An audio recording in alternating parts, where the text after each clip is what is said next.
and yesterday. Hope to bring you much more today. Just quick catch up on things. Of course, the Brook Truck Show today is the final day of the show. Obviously open right now and going until 5 p.m. this afternoon. Plenty to see. There is so much going on at this show, and first time for me, I had no idea what to expect or what was going to be happening, but I'm learning real quick, and I'm going to actually come around over here and stand next to my friend George, who's going to tell us more about the museum.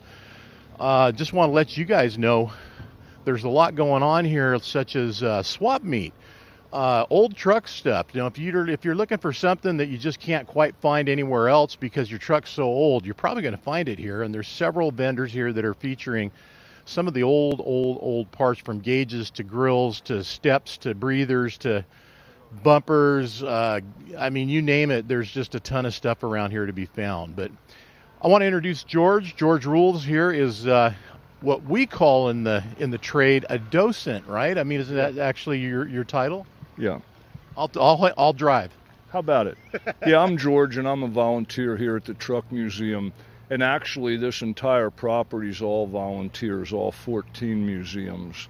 My wife and I spend the entire summer here. We put our motorhome on property, stay 3 months, and this is our 4th summer volunteering for the Pacific Northwest Truck Museum. And the cool thing about what's not only volunteering, obviously, which is something near and dear to my heart. I volunteer much in my community as well, and I enjoy doing it. But you're here doing what you're doing for the love of the trucks and the equipment and just the era, the culture, right? Yeah, that's correct. I actually was a truck driver, started when I was 21 years old back in Pennsylvania. But for the last 4 summers volunteering, my wife is actually curating the whole collection in all 4 buildings. And I do a little bit of handyman work, a little bit of driving, and just helping out in a volunteer way. So if you guys, as you guys can see going on behind us, we've got trucks that are going to be coming in and out right now. Some of the folks are going to be leaving, it looks like. They came in, they had their fun yesterday and last night, and now they're on their way back out. Because guess what? You got to pay for that iron on the road, right? You guys know that. So around here, George, my first time, I had no idea. And in driving around and in checking out the whole property, this is like a town. It's not just some, museum that we see behind us. There's other museums here. To our left is the Oregon Fire Service Museum. There's a car museum further down from that. Texaco Station that's, it looks like it's time correct, era correct, yeah? Well, down at the Texaco Station, they have a really unique program there where the car museum takes high school kids and they mentor them with an old person that builds hot rods. It's called the Speedster program. Over 600 high school kids have been mentored in building hot rods down there. See, now I wouldn't have had a clue. All I saw was a cool looking old gas station down there. So I think the point is, if you guys are anywhere near us today, let's get this out. Get on over here and check out what's going on here at the museum today during the Brook Show. But let's talk a little bit about what's life like here when the truck show's not going on. And you said you guys have stuff going on all the time. So what's happening around here? Well, this is on Powerland Heritage Park, and by the way, we're only 1/4 mile off of I-5 at exit 263. We don't have much advertising out there, so just travel 1/4 mile west, and there's 14 museums on 64 acres. The whole property was originally founded to have a steam threshing reunion for grain and wheat, and we still do that every year at the annual steam up. But over the last 35 years, we now have 14 museums, 14 nonprofits, 14 board of directors, and everything that's associated with that, and no paid staff on the property. Takes a little bit to run things around here, and good people that are obviously have their heart into it and the best interest of what's going on here at heart, as well as the people, the kids. I mean, there's so much going on. The trolley car, I just saw that go down the tracks here today. I didn't even see it run yesterday. Maybe it wasn't running yesterday, but there's a trolley car that's running out here on the tracks. There's a kid's train. I don't know what size scale that is, but you probably do. Well, I don't know the exact size. It's train cars that are about 1.5 feet tall, and there's about a mile of landscape track. We also have the trolley that was referred to with the electric wire up above and a trolley track the whole way around the property. John Deere Museum, Logging Museum, Sawmill Museum, Car Museum, Truck Museum, Motorcycle Museum, and you just keep saying that 14 times. Yeah, right. Repeat, repeat, repeat. We'll step by and let you have a look at the nice dump truck going by here right now. Looking good, I might add. Pressed and buttered. Nice. So, as George says, there's just an endless menu of things that you can see and do here when visiting the Pacific Northwest Truck Museum. So, other events that you got coming up, when we leave today at the end of the day, and there'll still be people pulling out tomorrow, I'm sure, what's going to happen next week and what are we doing? Well, I'm not sure if there's a big event here next weekend because we try to catch our breath. Actually, Powerland Park's winding down for the season. We're open 6 months out of the year, and Powerland closes at the end of September. But throughout the course of the summer, on weekends, we have events from small events like a Datsun gathering. Last weekend we had... That's a Nissan for those that don't know what a Datsun is. Last weekend we had 550 old body style Ford pickups here.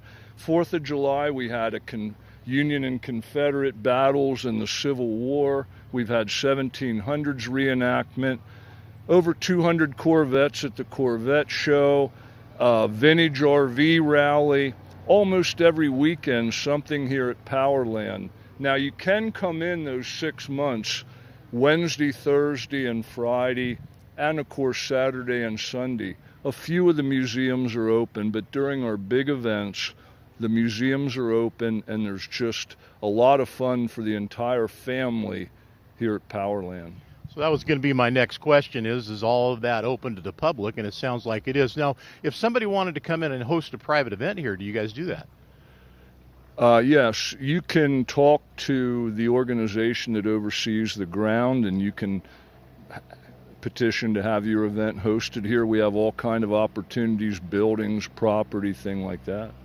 So you guys have got the lowdown here. What's going on up here? This is my first year. 10-4 has supported this event year in and year out, so it's great that they're all coming back. Now I'm here live as of here. Studio 10-4 Live, we'll talk more about it on Wednesday with a little bit of a show wrap and some different things. But if you're anywhere near here today, come up and see George. He'll be inside or walking around or doing what George does every day. And being a docent, which he's the guy that knows what's going on around here. That's his job during the show right now, and probably a bunch of other things because volunteers wear many hats.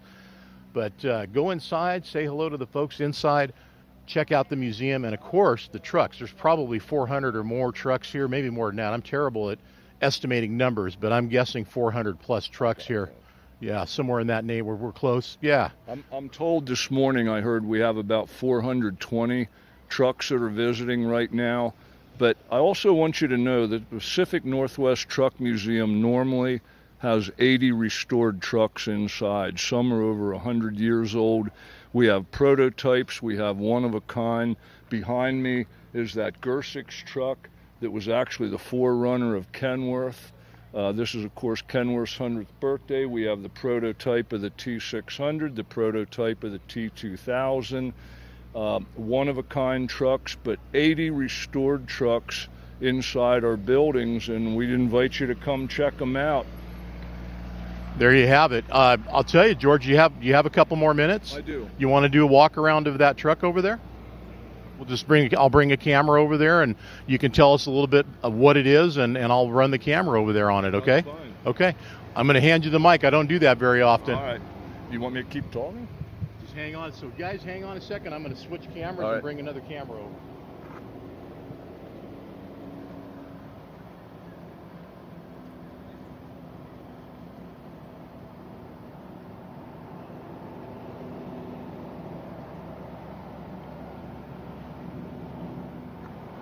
Well, let's go. I don't know a ton about that thing, but I know a little bit about it.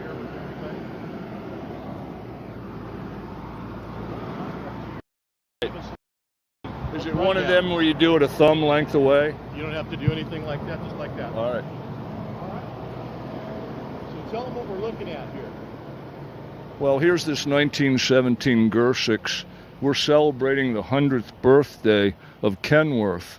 But a few years before, 1923, Mr. Gerlinger from Gerlinger Motors, they were slow and told his mechanic, see if you can build something that'll hold a ton or ton and a half. And, oh, by the way, put that 6-cylinder Continental engine in it. So what we're looking at is the first 6-cylinder truck.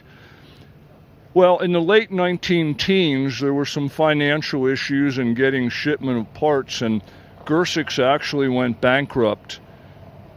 Mr. Keene and Mr. Worthington bought the assets of gersics. Mr. Keene then retired and Mr. Kent stepped in.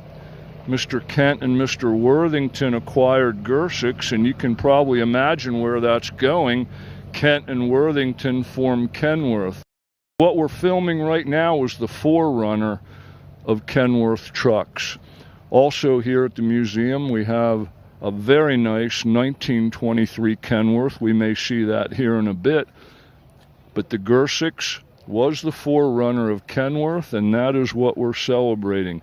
You can see the wood spoke wheels, the solid rubber tires, and of course the 6-cylinder gasoline engine.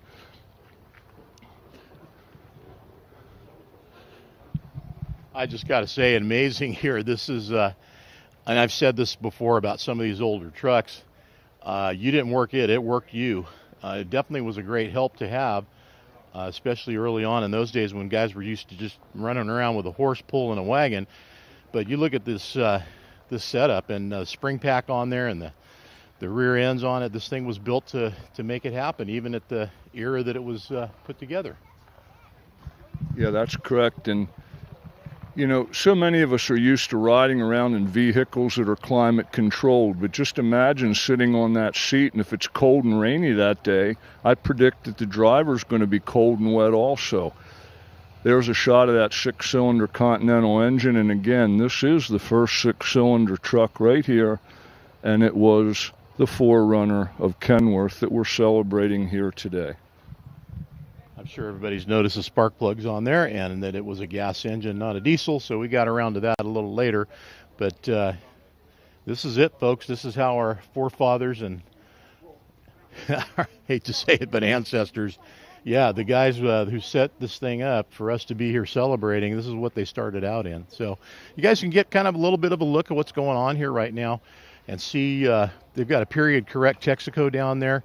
The Oregon Fire Service Museum, Caterpillar's got a building over here. Several things to come and check and look at and explore. Probably the best way to put it all is this is definitely going to be a time to explore. So I'm going to put you in front of the camera again. George, it's been a pleasure meeting you and talking with you. Okay, thank you very much, and we're sure glad that you're out here at Pacific Northwest Truck Museum for the Brooks Annual Truck Show. This year, Kenworth is the featured truck. Next year, Peterbilt will be the featured truck. Now there's my truck. That's the one I want to come see. That's it. All right, George, pleasure. Thank you very much. And I thank you. Bye-bye. All right. Listen, hey, like I said, going until 5 o'clock today. Come on down, take a look. If you're anywhere near here, it's worth the drive. I mean, even if you're an hour, 2 hours. I mean, I drove 3 to get here myself. Come on around, check it out. It's worth the drive. So this is John, 10-4 Magazine, Studio 10-4 Live. Again, we'll talk to you guys here in a few.